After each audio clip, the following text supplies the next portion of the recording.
नमस्कार, मैं डॉक्टर अर्चना जोशी, सह आचार्य ड्राइंग एंड पेंटिंग। प्रिय विद्यार्थियों, आज हम चित्रकला के तत्वों में से तान तत्व का अध्ययन करेंगे। तान का अर्थ होता है रंगत का हल्का व गहरापन। यह रंगत में सफ़ेद तथा काले के परिणाम का द्योतक होता है। किसी भी वर्ण में सफ़ेद व काले की मात्रा में अंतर से उसके अनेक तान प्राप्त कर सकते हैं। आप कोई भी रंग लीजिए और उसके अंदर थोड़ा सा एक ब्रश भर के सफ़ेद रंग मिला दीजिए और फिर से एक प्योर कलर लीजिए और उसमें एक ब्रश भर के काला रंग मिला दीजिए, तो ये सफ़ेद और काली तान उस रंगत की हो गई। तान किसी भी चित्र में प्रयुक्त वर्ण आयोजन की जान कही जाती है। किसी भी एक वर्ण की सतह पर प्रकाश के एक समान भाव के अभाव में भी उस वर्ण के विभिन्न तान प्रस्तुत हो जाते हैं। आप इसे प्रैक्टिकली करके देख सकते हैं। इसके विपरीत प्रकाश के एक समान प्रभाव के होते हुए भी वस्तु के एक तलीय न होने पर भी उसके वर्ण के विभिन्न तान प्रस्तुत हो जाते हैं। जिस प्रकार आप एक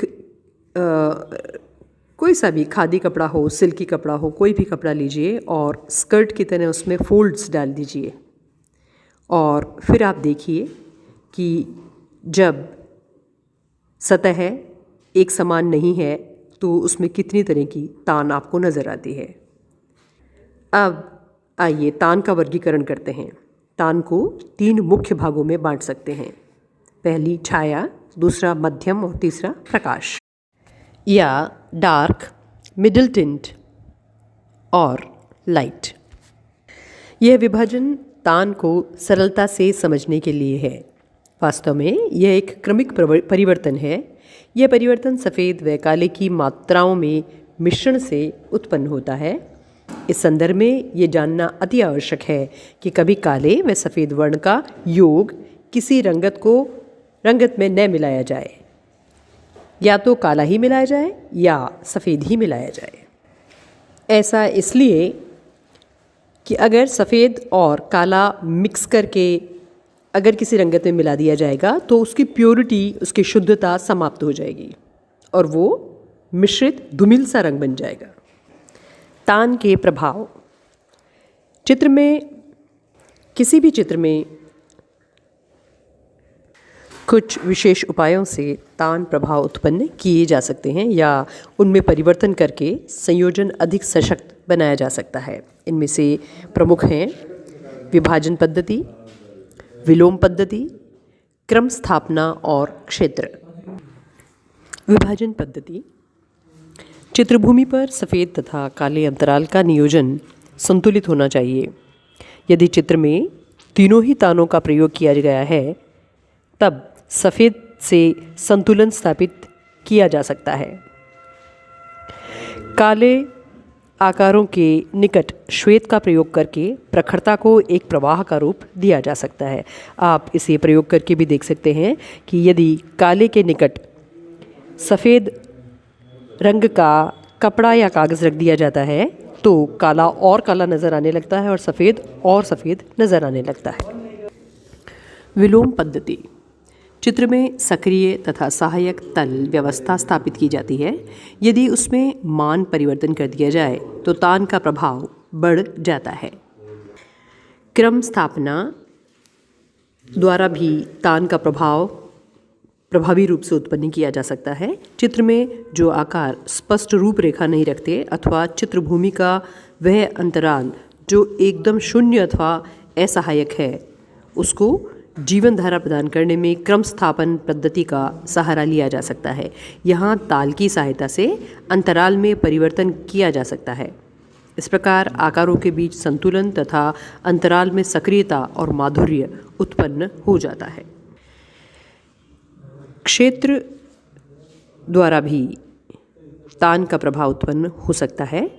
आकार ने कितना स्थान अथवा क्षेत्र घेरा हुआ है और उसकी तान क्या है, इसके दर्शक पर कुछ प्रभाव पड़ते हैं तथा कोई बड़ा आकार व उसकी स्पष्ट तान प्रफुल्लता, शक्ति तथा ओज का प्रतीक होगी।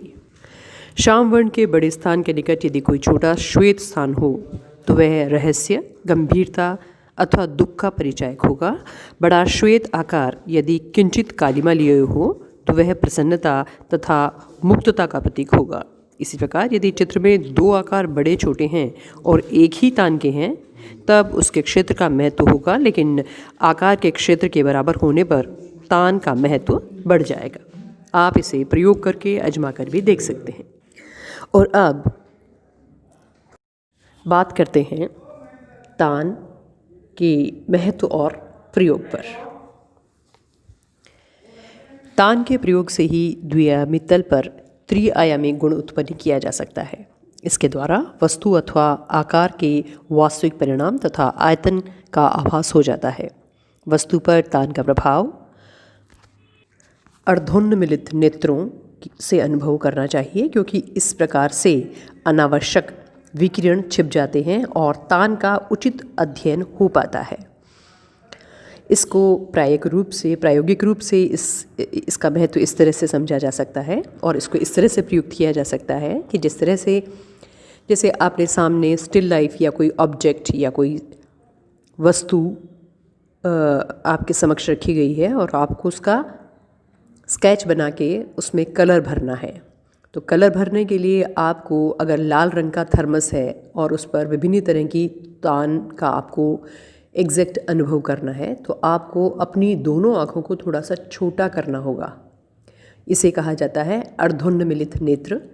आँखों को थोड़ा सा छोटा करके जब देखेंगे तो अनावश्यक जो प्रकाश की किरणें हैं और शेड्स जो उसको बाधित करती है, उसके एक्चुअल कलर को पहचान करने में जहाँ बाधा आती है वो बाधाएं टल जाएंगी और आपको रंगत की तान का वास्तविक आभास होगा कि वो तान वास्तव में कैसी है, उसको आप पहचान सकेंगे और वही कलर आपके ब्रश में लेके आप अपने चित्र में भर सकेंगे।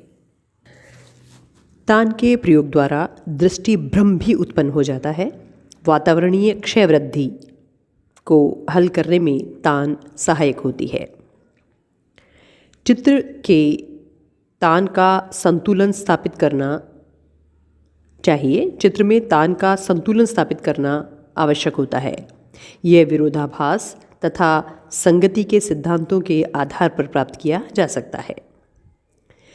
चित्र को अपनी सूझबूझ से नए नए प्रयोग करते रहना चाहिए और चित्रकार को चाहिए कि वो इन प्रयोगों द्वारा कलाकृति को इस तरह का नवीन रूप दे कि वो जब दर्शक के सामने जाए तो दर्शक उसे देखकर आनंदानुभूति करे, क्योंकि बिना तान के चित्र में एक रसता रहेगी।